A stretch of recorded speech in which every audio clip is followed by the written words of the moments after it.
Hey everyone, welcome back to the channel. If you're new here, make sure to hit that subscribe button. In today's video, I just wanted to show you guys how ignition coils and spark plugs are replaced on most vehicles. Pretty similar, but today I'm working on a Porsche Panamera. This is a 2014, which is the 970.2 model.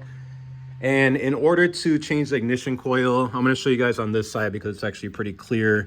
First, there's a little plastic cover on here that are held down by the screws that go right on here.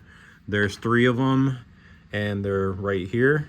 So once you remove those, the little plastic cover will pop off and then you can see the ignition coil. So what you're gonna need to do is, this part right here is actually another screw. So you're just gonna need this socket right here.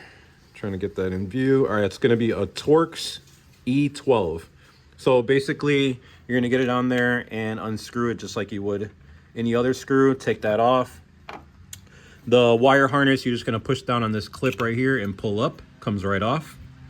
And then you'll be able to pull the ignition coil out and the spark plug is right underneath it. On the driver's side, it's actually pretty clear.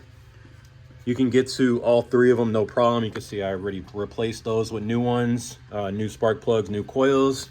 But on the passenger side, this right here actually gets in the way of getting this one out. So what you'll need to do is remove this bolt right here. And what you're gonna use for that, get that in view, that is gonna be a T50 in order to remove that. So once you got that out, you'll be able to have access to remove this one. The one all the way in there is gonna be a little bit trickier, but you will be able to get it out. If you guys have any questions, go ahead and comment. Don't forget to like this video and please don't forget to subscribe.